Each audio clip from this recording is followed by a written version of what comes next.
اور ایک مثال وہاں پر دی کہ جب کھیتی پک جاتی ہے تو کسان سے زیادہ خوش کوئی نہیں ہوتا۔ آپ جانتے ہیں کہ جب میں یہ کہا کرتا ہوں کہ اللہ تعالیٰ نے مجھے کئی مائیں دی ہیں، آپ جیسے کئی پیار کرنے والے بھائی دیے ہیں، سہارا دیے ہیں، تو وہاں میں یہ بھی کہا کرتا ہوں کہ اللہ نے مجھے اولاد بھی کثیر دی ہے، اور خوشی تب ہوتی ہے جب یہ ہمارے بچے جب آگے جاتے ہیں، نکلتے ہیں، تو ہمیں خوشی ہوتی ہے کہ ان کو یہ کام آتا ہے۔ جب ان میں سے کوئی نماز پڑھاتا ہے، ان میں سے کوئی اذان دیتا ہے، ان میں سے کوئی تسبیح تراویح پڑھتا ہے، تو دل باغ باغ ہوتا ہے۔ آپ کو یاد ہے میں نے صبح ایک آیت پڑھی تھی، میں پھر اشارہ کرتا چلوں۔ قرآن نے ذکر کیا کہ کافر یہ چاہتے ہیں کہ اللہ کے نور کو پھونکوں سے بجھا دیں، تو میں اس آیت کے تحت بہت کچھ مفسرین نے لکھا، اور آج جدید دور میں میڈیا کی یلغار کتنی ہے ہم سارے جانتے ہیں، آج جدید دور میں فتنوں کی بھرمار کتنی ہے ہم سارے جانتے ہیں، لیکن آج میں یہ سوشل میڈیا کی وساطت سے ان تمام منکرین اسلام کو یہ پیغام دینا چاہتا ہوں، ابھی تمہیں منہ کی کھانی پڑے گی۔ ہمارے بچے ایسے تیار کیے ہیں اللہ تعالیٰ جل وعلا کے فضل و کرم سے، اس کی رحمت سے، کہ تم اتنی جلدی اہل اسلام پر حملہ آور ہو کر کامیابی کا خواب دیکھو، ابھی تمہارا خواب بڑی دور ہے۔ آپ کو یاد ہے شبلی نعمانی رحمہ اللہ کی سیرت، اس میں ایک جملہ ہے کہ ایک مستشرق اورینٹلسٹ جو مشرق شناسی کے ماہر ہوتے ہیں، ان کے بارے میں انہوں نے لکھا کہ مسند احمد بن حنبل حدیث کا متقدمین محدثین میں سب سے بڑا مجموعہ، جس میں 27,000 حدیثیں ہیں۔ تو مولانا نعمانی نے لکھا کہ جو مارگولیوس ہے اس کو یہ اعزاز کہہ لیں، جو بھی کہہ لیں، کہ مسند احمد بن حنبل اس نے ساری پڑھی ہے، اور اس دعوے میں کوئی مسلمان اس کی برابری نہیں کر سکتا۔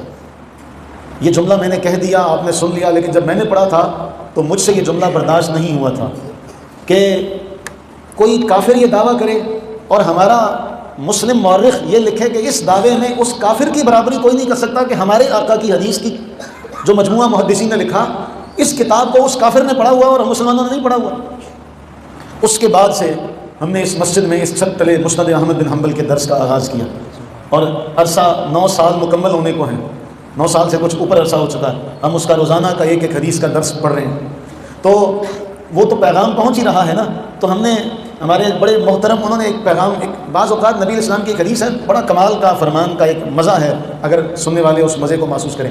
فرمایا بعض نیکی کا مشورہ دینے والا بھی نیکی کرنے والوں کی مثل ہوتا ہے، تو انہوں نے یہ مشورہ دیا کہ کیوں نہ ان بچوں میں ہم مہینے کے بعد مقابلہ کروایا جائے، مسابقہ کروایا جائے کہ اس ماہ میں پورے میں کتنی حدیثیں بیان ہوئی ہیں۔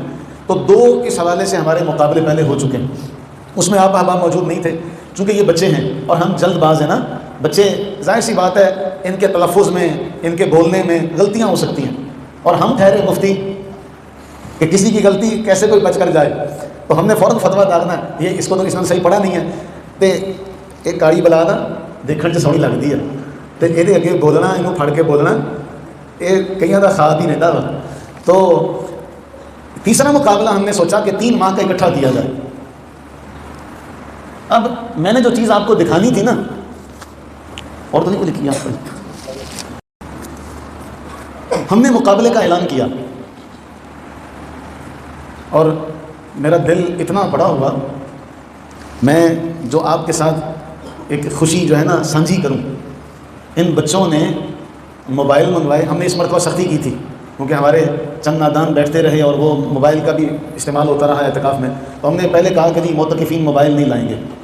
تو ہم نے جب یہ اعلان کیا مقابلے کا، انہوں نے موبائل منگوائے، ہر ایک نے ایک بچے نے، آپ اس منظر کو ذہن میں لائیں، ایک بچہ جو ہے وہ موبائل سے وہ حدیث کا درس سن رہا ہے، ساتھ میں بولی جا رہا ہے، اور ایک بچہ ساتھ میں لکھ رہا ہے۔ اب یہ 7ویں 8ویں تک کے پڑھے ہوئے بچے ہیں، ان میں سے 5ویں بھی کہیں نے پڑھی ہے، 5ویں 6ویں کے بچے۔ اب حدیث کے الفاظ مشکل، دقیق، عام آدمی اس کو سن کے سمجھ لے بڑی بات ہے، لکھنا تو اور بڑا مشکل ہے۔ تو یہ ساری لکھی ہوئی حدیثیں، یہ سب لکھی ہوئی حدیثیں، یہ اس میں آپ حیران ہو جائیں گے، یہ 130 حدیثیں لکھی ہوئی ہیں۔ نعرہ تکبیر، نعرہ تکبیر، نعرہ رسالت، نعرہ رسالت۔ یہ میں کہتا ہوں کہ یہ اللہ کا وہ فضل اور کرم ہے، پتہ نہیں اللہ نے کتنا کرم ہم پہ کیا۔ یہ پھر اس کے بعد یہ جب سے یہ بیٹھے دیکھیں یہ سب لکھا ہوا، لکھ لکھ کے یاد کر رہے ہیں۔ مقابلہ جیت گئے، مقابلہ جیت گئے۔ یہ وہ اس عمر میں محبوب کریم علیہ السلام کے فرمان لکھنا، میں کہتا ہوں یہ علاقہ خوش قسمت ترین لوگ ہیں۔ اللہ کی عزت کی قسم، آپ جیسا شاید ہی کوئی خوش قسمت ہو۔ پوری جائیں جہاں آپ کا جی چاہتا پھر لیں، کہیں بچوں نے ایسا لکھا ہوا ہو۔ آپ اتنے مقدر والے ہیں، اتنے مقدر والے ہیں کہ حضور نے فرمایا تھا صلی اللہ علیہ وسلم، جس نے میری باتوں کو سنا، سن کے یاد کیا، آگے پہنچایا، انہوں نے تو لکھ لیا۔ جب اچھا یہ 15 سال سے کم عمر ہے ماں سوائے ایک کے، 15 سال 12 سے 15 سال، جب یہ میری اور آپ کی عمر میں پہنچیں گے اور جب یہ حدیثیں کسی کو سناتے ہوئے دیکھیں گے تو کیا کہیں گے؟ یہ تو ہم نے بچپن میں یاد کی ہوئی تھی۔ میں اتنا ایمان میرا بڑا، اس قدر رقت طاری ہوئی کہ یا اللہ اتنا نوازنے والا تو، کہ ایسا نوازا کہ کیسے ان لوگوں نے وہ موبائل سے سنا، وہ بار بار اس کو روکا۔ آپ میں سے جو بچے جو آپ بڑے جانتے ہیں اس مشقت کو، کہ بار بار پاز کرنا، بیک کرنا، کبھی کبھی موبائل بیک چلا جاتا ہے، پھر اس کو لکھنا، یہ ان بچوں کے لیے آپ جتنا بھی خوشی کا اظہار کریں کم ہے۔ میں کہتا ہوں یہ اس لائق ہیں کہ انہوں نے ہمارے آقا کریم علیہ السلام کی حدیثوں کو لکھا، انہیں اپنے ماتھے پر بٹھایا جائے، انہیں اپنے کاندھوں پر اٹھایا جائے۔ تو یہ بہرحال مسابقہ تو مسابقہ ہوتا ہے، ایک مشق تو مشق ہوتی ہے نا، تو اس مشق کا پھر ہم نے یہ نظم جو ہے وہ بنایا کہ پھر مجھے نہیں پتا تھا کہ ایک روزانہ درس میں کتنی حدیثیں بیان ہوتی ہیں صبح کے درس میں، تو انہوں نے بتایا کہ آج 18 حدیثیں بیان ہوئی ہیں، آج 20 حدیثیں بیان ہوئی ہیں، تو آپ اندازہ کریں کہ 130 حدیثیں لکھی ہوئی ہیں، تو یہ آپ نے سب پڑھی ہوئی ہیں، یہ سنی ہوئی ہیں آپ سب نے کہ، اور حضور صلی اللہ علیہ وسلم نے فرمایا تھا میری امت میں جو 40 حدیثیں یاد کر لے گا نا، اللہ اس کو محدثین کے ساتھ اٹھائے گا۔ تو آپ تو اتنے مقدر والے۔ بہرحال اللہ تعالیٰ سے دعا فرمائیں کہ اللہ تعالیٰ ہمارے ان بچوں کی خیر فرمائے، ان بچوں کے لیے دین و دنیا کی ساری برکات بھلائیاں عطا فرمائے۔ یہ سارے ہمارے اس شعر کے شاگرد ہیں، یہ ہمارے سارے اس شعر کے شاگرد ہیں، یہ حفظ کے بچے ہیں۔ تو 2 ٹیمیں ہیں، 12 کھلاڑی ہیں، تو اب ان کا شروع کرتے ہیں۔ اب آپ نے سبحان اللہ کہنا ہے، جب کوئی ایک حدیث سنا لے گا تو اس کے بعد پھر سب نے کیا کہنا ہے؟ سبحان اللہ۔ وہی داد دینی ہے، پتہ چلے کہ بھئی ان کا سینہ کم از کم چوڑا ہو کے یہ بتائیں کہ جی 2026 میں جو رمضان المبارک 1447 ہجری میں آیا تھا نا، اس میں ہماری مسجد میں ایسے ایسے مقابلہ ہوا تھا۔ کریں بھی آغاز کرتے ہیں گروپ اے سے۔ یہ عثمان الیاس۔ نبی کریم صلی اللہ علیہ وسلم نے فرمایا کہ درائے فرات میں سے ایک دن سونے کا پہاڑ نکلے گا، جس کو پانے کے لیے لوگ ایک دوسرے کا قتل کریں گے، تو یعنی 10 میں سے 9 قتل ہو گئے، 1 بچے گا، یا 100 میں سے 99 قتل ہو گئے تو 1 بچے گا۔ سبحان اللہ۔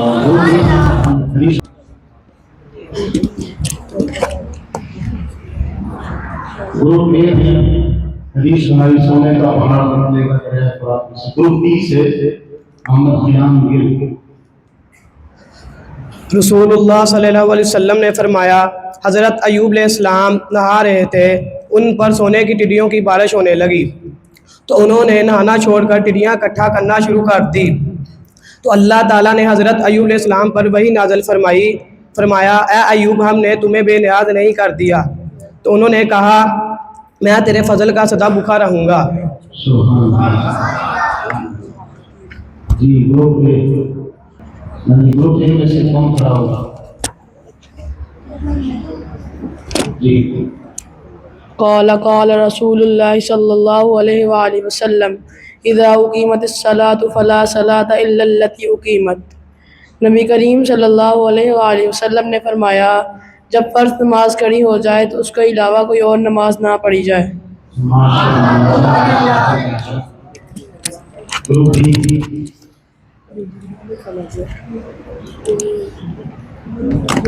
حضرت ابو ہریرہ نے فرمایا جب فرض نماز کھڑی ہو جائے گی اس کے علاوہ اور کوئی نماز نہیں ہوگی۔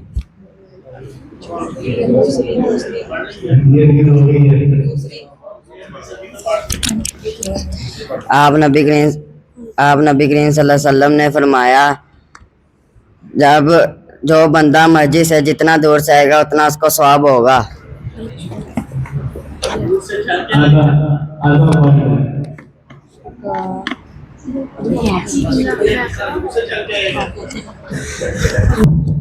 گروہ سے عبدالرحمان بھائی پہلے پاس کریں اوپر کریے بس تھوڑا اوپر کریے.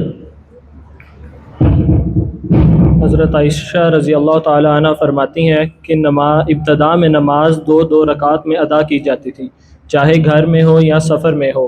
اس کے بعد جس نے گھر میں ادا کرنی ہے اس کے لیے 2 زیادہ کر دی گئیں، یعنی 4 فرض کر دیے گئے، اور مسافر کے لیے 2 رکعتیں ہی رہنے دی گئیں. سبحان اللہ.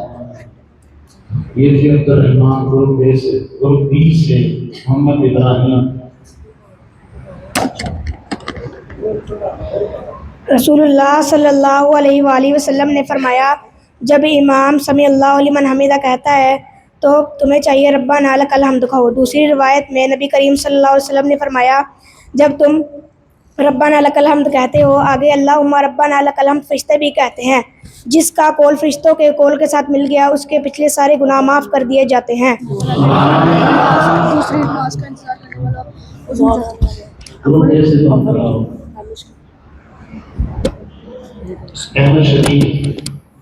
حضرت ابو ہریرہ رضی اللہ عنہ بیان کرتے ہیں کہ نبی کریم صلی اللہ علیہ وآلہ وسلم نے فرمایا کہ ہر نماز کا اول وقت ہوتا ہے اور ہر نماز کا آخر وقت ہوتا ہے.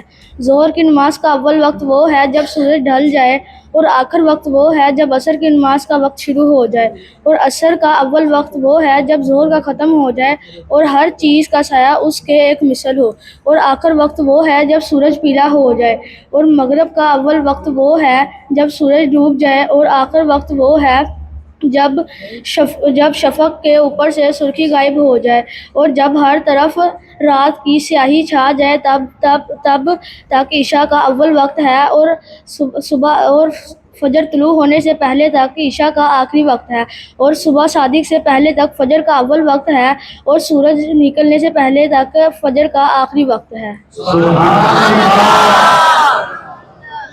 سبحان اللہ.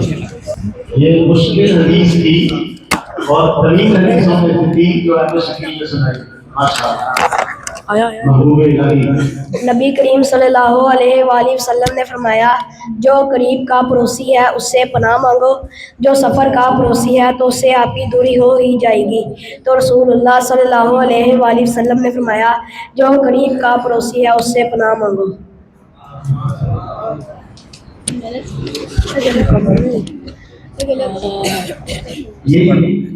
یہ حدیث آپ نے سے بات کی.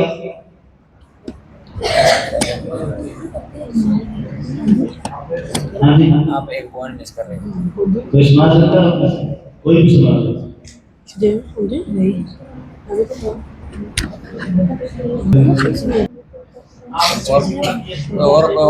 اور پڑھ دو سیدھا. نہیں پوائنٹ دیا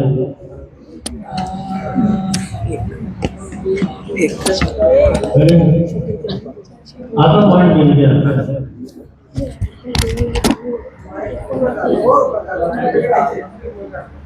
حضرت ابو ہریرہ رضی اللہ تعالیٰ عنہ سے روایت ہے کہ رسول اللہ صلی اللہ علیہ وسلم دعا مانگا کرتے تھے کہ اے اللہ میں فقر، قلت اور ذلت سے تیری پناہ مانگتا ہوں اور پناہ مانگتا ہوں کہ میں ظلم کروں یا مجھ پر ظلم کیا جائے. آمین. سبحان اللہ.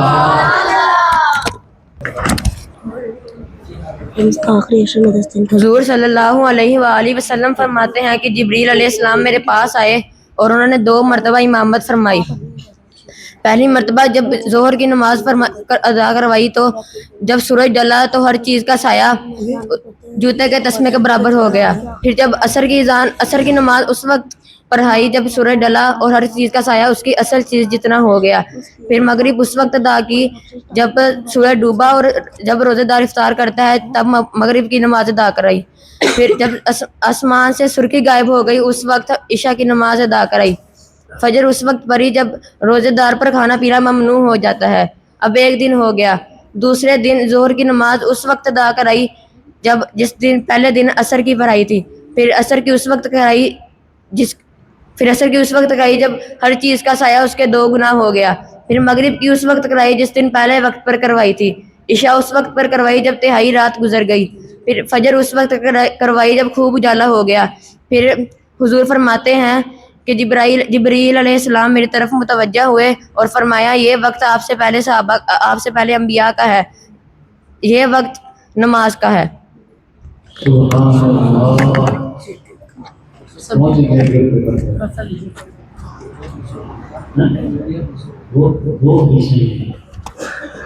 دو حدیثیں ہیں, ایک ہے اس میں آپ کا ہر نماز کا افضل وقت ہے, ایک آخر وقت, ایک ہے اس میں جبریل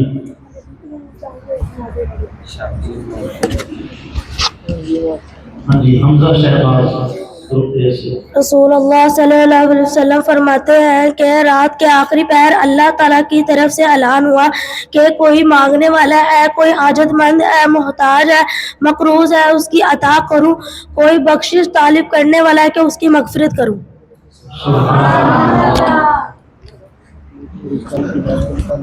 رسول اللہ صلی اللہ تعالی علیہ وآلہ وسلم نے ایک شخص کو دیکھا جو بے پردہ غسل کر رہا تھا. حضور منبر پر تشریف لائے, اللہ تعالیٰ کی حمد و ثنا بیان کی اور اس کے بعد فرمایا اللہ تعالیٰ حیا کرنے والا ہے, جب تم میں سے کوئی غسل کرے تو اپنی شرم گاہوں کا خیال کرے.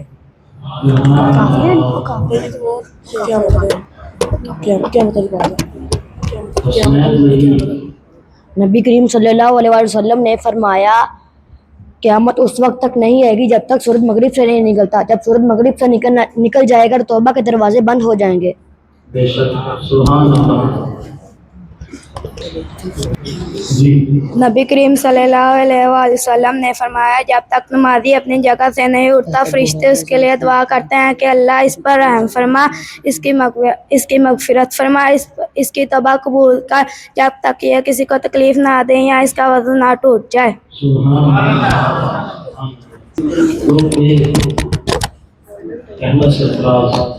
حضرت ابو ہریرہ رضی اللہ عنہ فرماتے ہیں کہ نبی کریم صلی اللہ علیہ وسلم نے فرمایا کہ اللہ تعالیٰ فرماتا ہے ہر عمل کا ابن آدم کو ثواب ملے گا ماں سوا روزے کے کہ روزہ میرے لیے ہے اور اس کی جزا میں خود ہوں.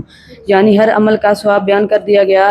جب روزے کا ثواب بیان کرنے کی باری آئی تو اللہ تعالیٰ نے فرمایا روزے کا بدلہ میں خود دوں گا.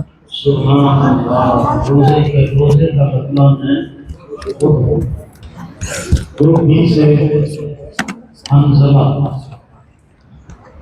نبی کریم صلی اللہ علیہ وسلم نے فرمایا جس کو اللہ تعالیٰ نے مال دیا اور اس نے اس کی زکوٰۃ ادا نہ کی تو قیامت کے دن وہی مال اس کے پیچھے سانپ بن کے بھاگے گا اور کہے گا میں تمہارا مال ہوں, میں تمہارا خزانہ ہوں, میں تمہاری دولت ہوں.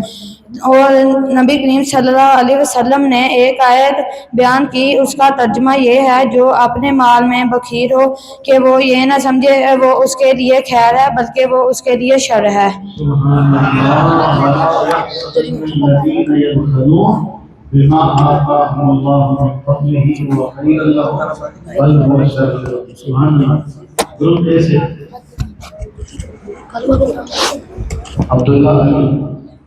حضرت عائشہ رضی اللہ تعالیٰ عنہ فرماتی ہے کہ رسول اللہ علیہ وسلم غسل کے بعد وضو نہیں کرتے تھے, یعنی فرض غسل کے بعد. سبحان اللہ. فرض غسل کے بعد وضو نہیں کرتے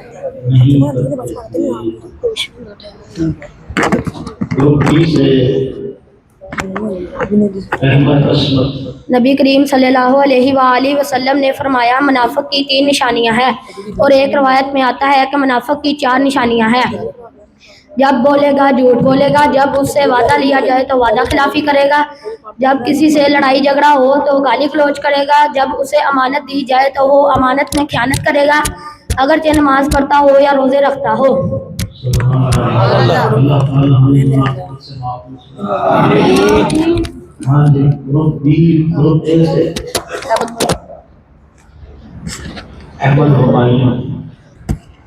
حضرت ابو ہریرہ رضی اللہ تعالیٰ عنہ فرماتے ہیں کہ رسول اللہ صلی اللہ علیہ وسلم نے فرمایا کہ جس رات مجھے معراج ہوئی میں نے راستے میں ایسی قوم دیکھی جن کے پیٹ کمروں جتنے بڑے تھے اور ان کے پیٹ میں سانپ رینک رہے تھے, وہ باہر سے نظر آ رہے تھے. میں نے عرض کی یہ کون لوگ ہیں تو انہوں نے فرمایا یہ وہ لوگ ہیں جو سود کا مال کھاتے ہیں. تو سود کھاتے تھے ان کا پیٹ ایسے ہوتا جیسے کہ کمرہ ہوتا ہے. سود دو بیس سے حسن محمود. رسول اللہ صلی اللہ علیہ وسلم نے ارشاد فرمایا، اللہ تعالیٰ فرماتا ہے میرا بندہ مجھے تب جھٹلاتا ہے جب وہ کہتا ہے اس زندگی کے بعد کوئی زندگی نہیں، اور میرا بندہ مجھے کب گالیاں دیتا ہے جب وہ کہتا ہے کہ اس نے مجھے بیٹا بنا لیا.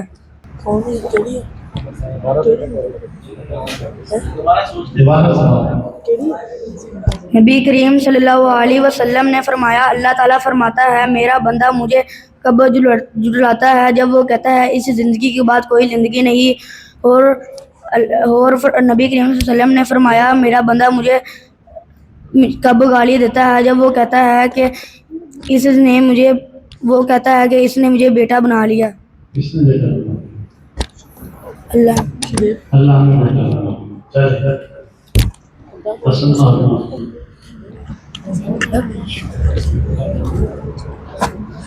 گروپ اے سے نبی کریم صلی اللہ علیہ وسلم نے فجر کی 2 سنتوں کے بارے میں فرمایا کہ یہ مجھے دنیا کے تمام مال سے زیادہ محبوب ہے. سبحان اللہ. فجر کی سنتیں دنیا مال کے مال سے زیادہ محبوب ہے. گروپ بی محسن. حضرت قیس بن رضی اللہ عنہ نے فرمایا جب نبی کریم سے حضرت انس بن رضی اللہ عنہ نے فرمایا جب مؤذن اذان دیتا ہے مغرب کی، نبی کریم صلی اللہ علیہ وسلم کے صحابہ کھڑے ہوتے، اور جب کبھی کہ ایسا ہوتا کہ نبی کریم صلی اللہ علیہ وسلم تشریف لاتے صحابہ تب نفل ادا کر رہے ہوتے.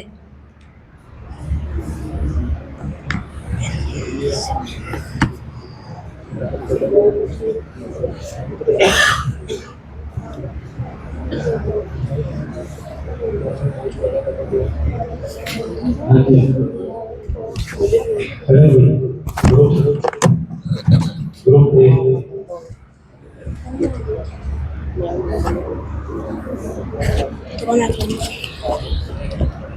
حضرت عبداللہ بن عمر رضی اللہ تعالی عنہ بیان کرتے ہیں کہ رسول اللہ صلی اللہ علیہ وآلہ وسلم نے فرمایا کہ مسلمان دین کے معاملے میں کشادگی میں رہتا ہے، اسے اعمال خیر کی توفیق ملتی رہتی ہے، یہاں تک کہ اگر وہ کسی کو ناحق قتل کر دے تو اسے خیر سے محروم کر دیا جاتا ہے. سبحان اللہ. گروپ بی سے روشان. حضرت ابو ہریرہ رضی اللہ تعالی عنہ کہتے ہیں کہ جو شخص ایک نماز سے لے کر دوسری نماز کا انتظار کرتا ہے اس کی مثال ایسے مجاہد کی طرح ہے جو اپنے گھوڑے کے ساتھ تیار کھڑا ہے کہ کب مجھے حکم ملے. رسول اللہ صلی اللہ علیہ وآلہ وسلم نے فرمایا کہ فرشتے ایسے شخص کے لیے دعا کرتے ہیں یہاں تک کہ جب تک اس کا وضو نہ ٹوٹ جائے یا پھر وہ اپنی جگہ سے نہ اٹھ جائے. فرمایا یہ رباط اکبر میں سے ہے. سبحان اللہ. جب تک اس کا وضو نہیں ٹوٹ جاتا تب تک وہ یقین کرتا رہتا ہے نماز نہیں ہوتا. میں مائنڈ دیکھی ہے جی. نبی کریم صلی اللہ علیہ وآلہ وسلم نے فرمایا اپنی داڑھی کو معافی دو، مونچھوں کو پست کرواؤ، اپنے سفید بالوں کو رنگ کرواؤ اور یہود و نصارہ کے ساتھ مشابہت نہ کرو. سبحان اللہ. داڑھی کو معافی دو، مونچھوں کو پست کرو، سفید بالوں کو رنگو محمد خیام کے گروپ بھی. نبی کریم صلی اللہ علیہ وسلم نے فرمایا جو ہماری مسجد میں داخل ہوا 2 مقصد لے کر، یہاں تو وہ پڑھے یہاں پڑھائے، یا وہ خیر سیکھے یا سکھائے، وہ ایسے ہے جیسے مجاہد فی سبیل اللہ ہوتا ہے. مسجد میں اس دین سے آیا کہ پڑھے پڑھائے یا خیر سیکھے سکھائے، وہ ایسے ہیں جیسے کہ اللہ کے راستے میں جہاد کرنے والا ہوتا ہے. سبحان اللہ. گروپ اے سے نبی کریم صلی اللہ علیہ وآلہ وسلم نے فرمایا صفوں کو سیدھا رکھو، اپنے کندھوں کا خیال رکھو اپنے بھائیوں کے لیے نرم ہو جاؤ اور صفوں کے درمیان کا کھلا مکمل کرو اور درمیان میں اسٹان کے لیے کھلا نہ چھوڑو. جو صفوں کو ملائے گا اللہ اسے ملا دے گا, جو صفوں کو منقطع کرے گا اللہ اسے کاٹ دے گا.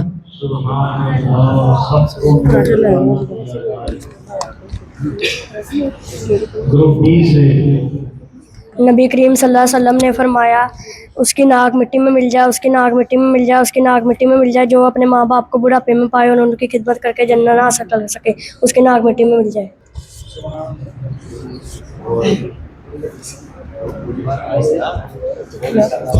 نبی کریم صلی اللہ علیہ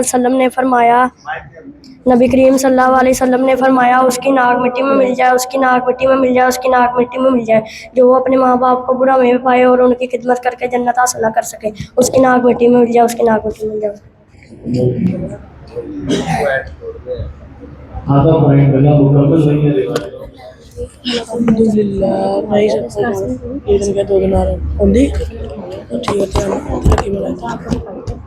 چلو پورا اس کا پورا شکیل. حضرت ابو ہریرہ رضی اللہ عنہ کہتے ہیں کہ نبی کریم صلی اللہ علیہ وسلم نے فرمایا ایک شخص نے اپنے گھر میں مزدور کام کرنے کے لیے رکھے ہیں اور وہ مزدوری فجر سے لے کر ظہر تک کرتے ہیں اور ان کی مزدوری 1 دینار ہے. پھر اس نے ظہر سے لے کر عصر تک الگ مزدور رکھے ہیں اور ان کی مزدوری بھی 1 دینار ہے. پھر اس نے عصر سے لے کر مغرب تک بھی الگ مزدور رکھے ہیں مگر ان کی مزدوری 2 دینار ہے. نبی کریم صلی اللہ علیہ وسلم نے فرمایا یہ تمہاری سابقہ امتوں کی مثل ہے کہ ان کی عمر بھی تھوڑی ہے اور زندگی بھی تھوڑی ہے, ان کا اعمال بھی تھوڑا ہے مگر ان کا ثواب زیادہ ہے. تھوڑا مس کر کے طویل حدیث ہے مکسر کر کیا فرمایا پھر آپ نے دوبارہ سا اور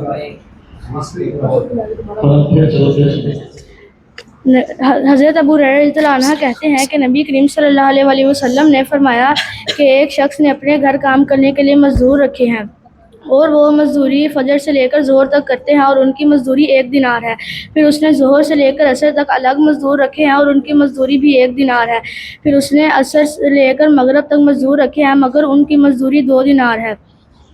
پھر نبی کریم صلی اللہ علیہ وسلم نے فرمایا کہ یہ تمہاری سابقہ امتوں کی مثل ہے کہ ان کی عمر اور زندگی تھوڑی ہے, ان کے زیادہ ہے اور ان کے اعمال کم ہے اور مگر ان کے ثواب زیادہ ہے.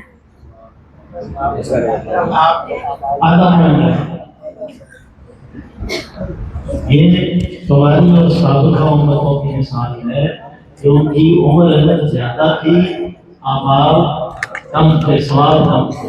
تمہاری عمر تھوڑی ہے, عمل تھوڑا ہے, ثواب زیادہ ہے.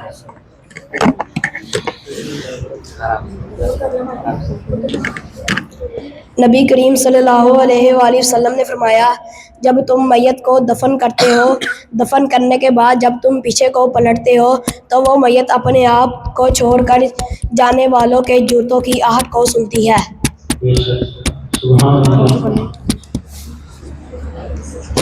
حضرت مسعود بدری سے روایت ہے کہ رسول صلی اللہ علیہ وسلم نے فرمایا جو نماز میں رکوع اور سجدے میں اپنی پیٹھ سیدھی نہ رکھے اس کی نماز نہیں ہوتی.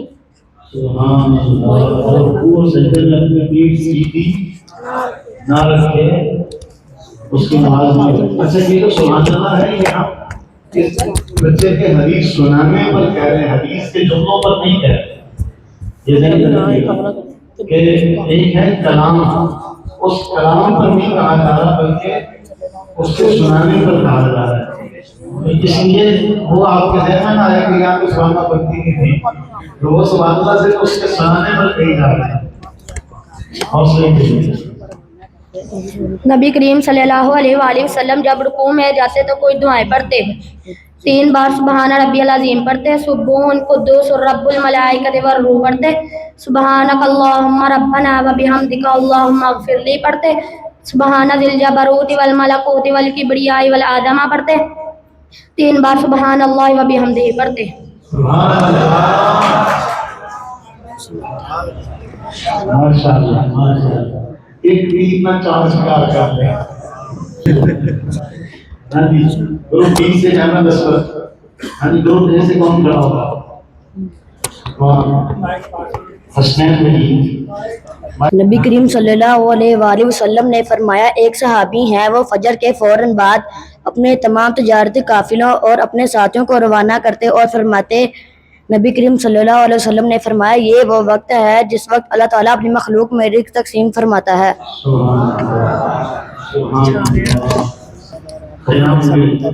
نبی کریم صلی اللہ علیہ وسلم نے فرمایا کہ آدمی بات کرتا ہے اسے اپنی بات کی گہرائی کا نہیں پتہ ہوتا تو وہ جہنم میں 70 سال تک گرتا رہتا ہے. حضرت ابو ہریرہ رضی اللہ عنہ فرماتے ہیں کہ نبی کریم صلی اللہ علیہ وسلم نے فرمایا کہ میری امت میں سے 70,000 آدمی بغیر حساب و کتاب کے جنت میں داخل ہوں گے. وہ 14ویں کے چاند کی طرح حسین و جمیل ہوں گے. حضرت عکاشہ علیہ السلام کھڑے ہوئے عرض کی اے اللہ کے رسول صلی اللہ علیہ وسلم آپ میرے لیے اللہ تعالیٰ سے دعا فرمائے مجھے ان 70,000 میں سے کر دے. تو آپ صلی اللہ علیہ وسلم نے ان کے لیے دعا فرمائی. تو دوسرے نے عرض کی یا رسول اللہ صلی اللہ علیہ وسلم آپ میرے لیے بھی دعا فرمائیں. تو آپ صلی اللہ علیہ وسلم نے فرمایا کہ عکاشہ تم پر بازی لے گیا. سبحان اللہ. گروپ بی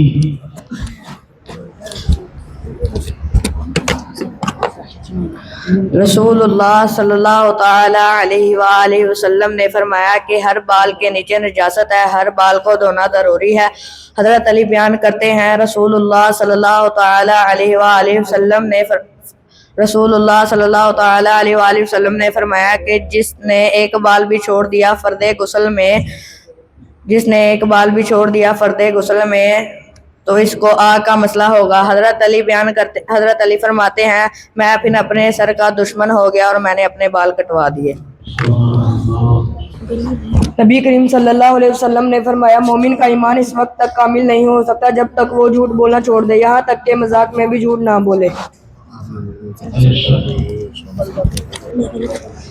آپ نبی کریم صلی اللہ علیہ وسلم نے ایک شخص کو دیکھا جو کبوتر کے پیچھے بھاگ رہا تھا. آپ نے فرمایا شیطان کے پیچھے بھاگ رہا ہے. آپ نبی کریم صلی اللہ علیہ وسلم نے ایک شخص کو دیکھا جو کبوتر کے پیچھے بھاگ رہا تھا. آپ نے فرمایا کس کے پیچھے بھاگ رہا تھا؟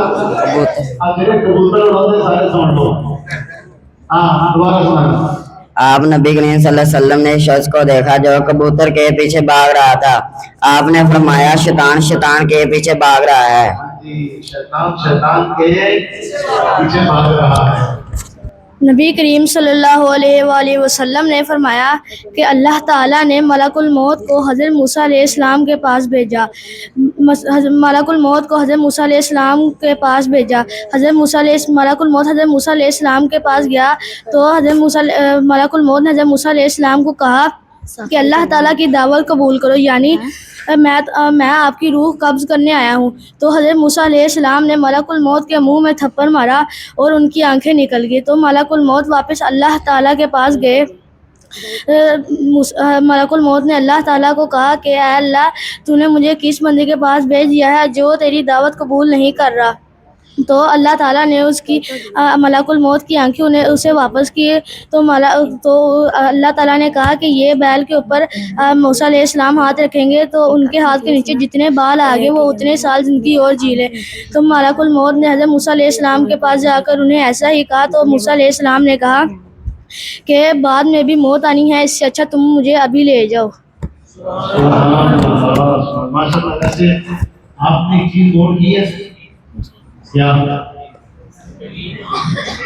جتنی طویل حدیثیں ہیں وہ اس میں سے نہیں ہیں. نبی کریم صلی اللہ علیہ وسلم نے صحابہ سے فرمایا کہ تم ایسے صفحے کیوں نہیں بناتے جیسے ملائکہ بناتے ہیں. صحابہ نے عرض کی کیسے بناتے ہیں؟ نبی کریم صلی اللہ علیہ وسلم نے فرمایا پہلے وہ اول صفحے مکمل کرتے پھر دوسری صف میں کھڑے ہوتے. سبحان اللہ.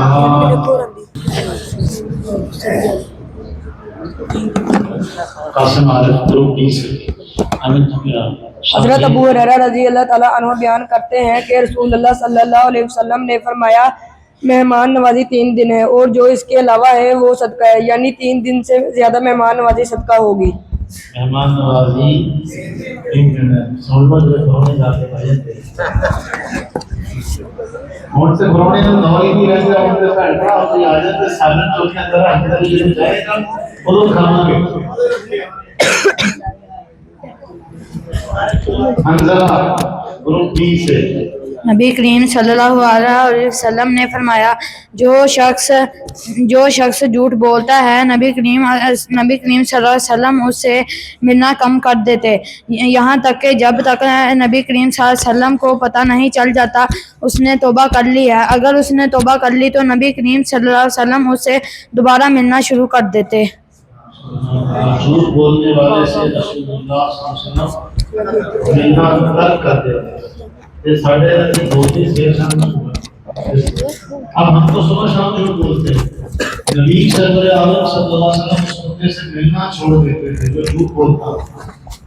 یہاں سارے لوگ کاروبار کرنے والے لوگ یہ کہتے ہیں کہ جب تک جھوٹ نہ بولیں گے چیز نہیں فروخت ہوگی، یعنی مال نہیں ملے گا تو ان کا کیا بنے گا؟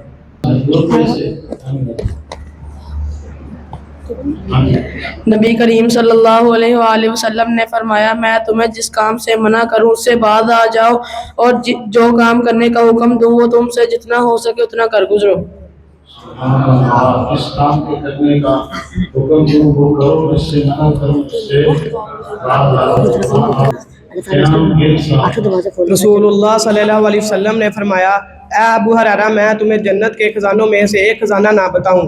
فرمایا میرے ماں باپ آپ پر قربان بتائیں۔ فرمایا لا حول ولا قوة الا باللہ العلی العظیم، جنت کے خزانوں میں سے ایک خزانہ ہے۔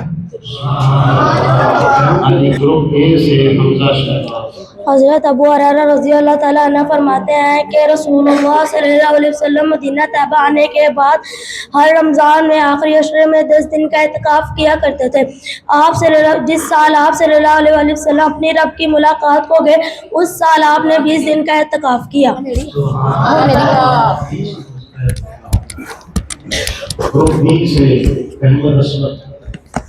صحیح مسلم کی حدیث ہے اللہ میرے دل میں نور کر دے، میرے آگے نور کر دے، میرے پیچھے نور کر دے، میرے دائیں نور کر دے، میرے بائیں نور کر دے، میرے اوپر نور کر دے، میرے نیچے نور کر دے، اے اللہ میرے لیے نور کر دے، اے اللہ مجھے نور کر دے۔ حدیث نور سنائیے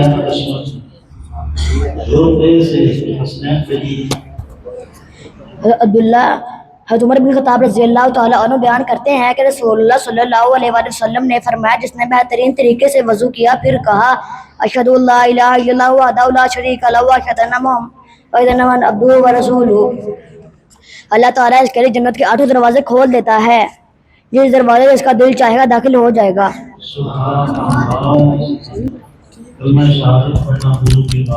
اچھا یہاں پہ ایک بات ہے، وہ یوں پتہ نہیں جو چومتے ہیں ہم نے وہ کیوں چوم رہے ہوتے ہیں یہ نہیں پتہ چلا آج ہے، وضو کر کے باہر ہوتے ہیں تو وہ چومتے ہیں، کلمہ تو بعد میں پڑھا جاتا ہے، پہلے کس چیز کو پڑھا جاتا ہے۔ حسنین نہیں گروپ میں سے گروپ بی سے محبوب الہی علیہ وآلہ وسلم نے فرمایا جب کوئی مسلمان ایک مسلمان بھائی کی عیادت کو جاتا ہے تو نبی کریم صلی اللہ علیہ وسلم نے فرمایا اللہ تعالیٰ فرماتے ہیں کہ تیرا چلنا مبارک ہو اور تیرا جنت میں ٹھکانہ بھی بن گیا۔ چلنا مبارک ہو۔ حضرت ابو ہریرہ رضی اللہ تعالیٰ عنہ بیان کرتے ہیں کہ رسول اللہ صلی اللہ علیہ وآلہ وسلم نے فرمایا کہ ایک شخص کے دل میں کفر اور ایمان اکٹھے نہیں ہو سکتے، سچ اور جھوٹ جمع نہیں ہو سکتے، امانت اور خیانت اکٹھے نہیں ہو سکتے۔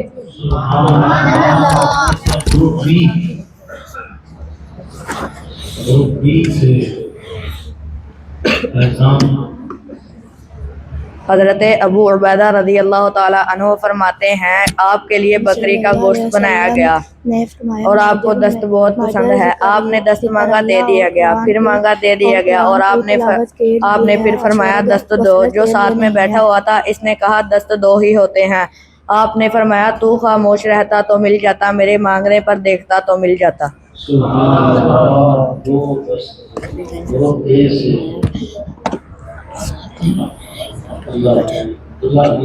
رسول اللہ علیہ وسلم نے فرمایا ذکر اللہ اور قرآن کی تلاوت کے لیے ہے، شور و غفلت کے لیے نہیں ہے۔ 30 سیکنڈ گنے نا، 30 سیکنڈ۔ رسول اللہ علیہ وسلم نے فرمایا محض ذکر اللہ اور قرآن کی تلاوت کے لیے ہے، شور و غفلت کے لیے نہیں ہے۔